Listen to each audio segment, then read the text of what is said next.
Good afternoon, ladies and gentlemen. It's Brian McKerrow here from the Truth and Justice Party. Today's blog is just to give you an update. There's been a couple of delays, not surprised there. We'll wait and see for our complete and full official registration of the party. What I can announce is that we will be on an international radio show. Waiting for confirmation from that from Able Danger. This is a site that pontificate as well as provide some evidence and theories on government corruption and who's to blame for 9/11 and other non-mainstream media issues which should be of great importance and highlight to society. Now, one thing that's come up that's prompted today's blog is the article which many of you Sun readers would have read about Alex Salmond's £100,000 bill to fight a decision from the Information Commissioner. Now, the story itself, as usual, misses the point. First of all, the Information Commissioner only exercised her authority to insist that the government acknowledge the existence of a document. Now let's think about that. The existence of a document does not prove its existence by stating it. Even if you make it official, you are about as confirming the existence of a document by verbally stating it as you are not confirming it by saying nothing. The only proof is to have an independent, verifiably independent entity or a publication showing the document that you refer to. Whether you have to redact parts for executive authority in terms of privacy for the purposes of making good policy, fair enough. But ultimately you have to produce a document or everything else is nonsense. So essentially this Information Commission is nothing more than a patsy. Someone who's fully aware she's a patsy takes her job and the money she gets exactly to do that, because she's fully aware if she's in that position exactly what I'm saying. This means nothing. And worse still, now we have the backhanders going on. You know, you're going to spend £100,000 of your taxpayers' money to debate something that's useless. Because here's a real story. In 2006 a similar thing happened. Yes, I'm going to go on about it. Family law, and it's not even about the family law issue, it's a bigger issue if you're not interested in family law. Statutory instruments are there to be obeyed even by the leaders of our government, even by leaders who have the authority to issue a declaration of war. So a statutory instrument is that powerful.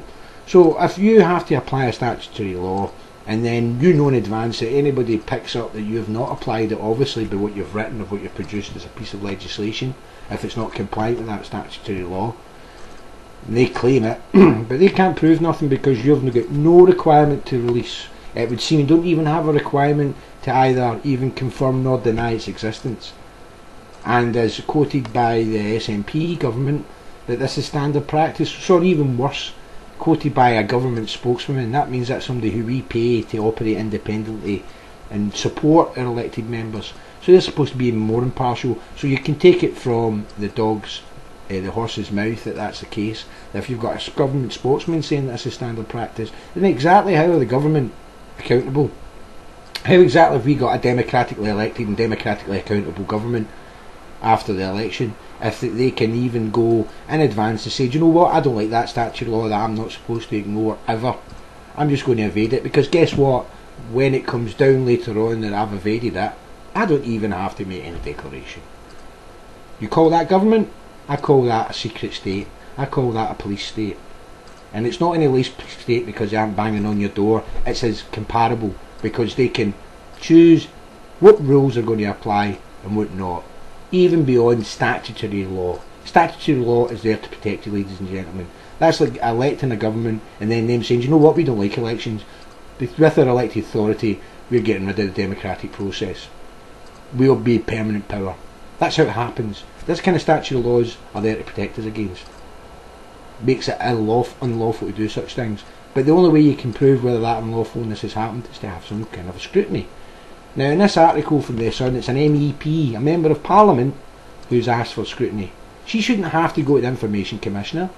She has, by the authority of her elected position and the laws under her government, the absolute authority to insist upon this. The fact that she is indulging in this far and not going the full hog and pointing this out is because the very thing that she's moaning about in opposition, she would like to hold on to if and when they get into power. And of course all of these politicians are guilty of this, and this is where we, the Truth and Justice Party, will separate ourselves from them. Because the only reason why any government would want to evade proving that they've applied statutory tests is because they want to lie to you. Are you going to put up with it? I hope not, ladies and gentlemen. We are not dumb. These people think we are dumb. They think that they somehow have a better understanding than any other individual. That somehow you, the maddening crowd, will make the wrong reaction, the wrong decision. Nobody's talking about that everything should be democratically elected decisions. That if 5,000 against 2,000 say let's kill murderers, that we should. What it says is that the legislature must apply the rules. And if they don't like the rules, they must go to Parliament to debate them and have them changed that way. But even in that, ladies and gentlemen, if any proposal by the government is not compliant with your convention rights and community law, it cannot even be considered by the Parliament. In 2006, that's exactly what did happen. 2006 Family Law Bill is not compliant with convention rights and community law because it disenfranchises the rights of fathers and the rights of children to their paternal families. And not one newspaper, not one politician, not one legal expert is able to come forward and say and prove that this legislation is compliant with convention rights and community law, because it's not. And yet, if it's not even supposed to be considered. And how can I prove this? Well, I can, because as the EU, as the two heads of the Labour Party and the two heads, of the Conservative Party and the Liberal Democrat Party have appeared in this document. How can we have an informed debate if we can't even see documentation? Well, they're hypocrites, because they're quite happy with that, only not happy with it when they're in opposition and want to tell you all the lies to get to power and then do a 180-degree turn, as we saw the Liberal Democrats do with regard to the students. And you know what's worse than all these people that are trying to get into power? You, the public. You are behaving like mugs, understandably when you're ill-informed, but here you are being told that there's criminal activity going on in the Parliament. Give me the authority and I will prove that Alex Salmond, Jack McConnell, Cathy Jameson are all tantamount to needing a criminal investigation. Cathy Jameson is no worse than Kenny McCaskill, who would also fit into this.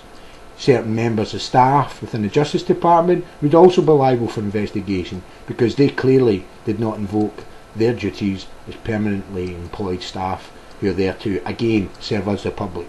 They might be there to serve the elected members, but ultimately their allegiance should be with the public, and more importantly with the legislative body under which they're all supposed to operate.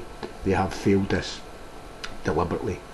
I will begin issuing a fifth attempt with the police to not only register a wish for them to investigate and provide them with the prima facie evidence of the grounds for this investigation, but maybe for the fifth time, when they do nothing, they will have to at least officially acknowledge that they're doing nothing and explain it, because if they don't, then the next case is to go to European Union to have this investigated. Of course this takes years. Can you see this is legal, ladies and gentlemen?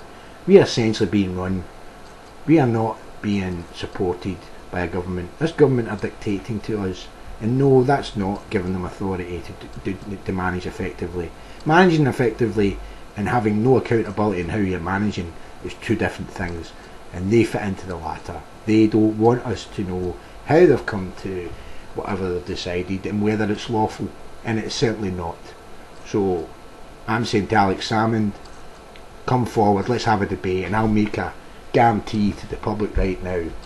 I will take a debate with Alex Salmond, and this so-called great orator, I'll have that man stuttering, yes, stuttering, bubbling, incoherent, incapable of thinking of the next word he wants to put out to show his confidence in what he's doing. I'll do that to that man in 10 minutes under a debate. This man will literally shake in his boots to go against me, because that proves that the whole thing's managed. Where are the real leader opposition? Nowhere. Some can't even string a full sentence together, ladies and gentlemen. It's about time we woke up. Now, are you mugs, or are you ill-informed, informed public?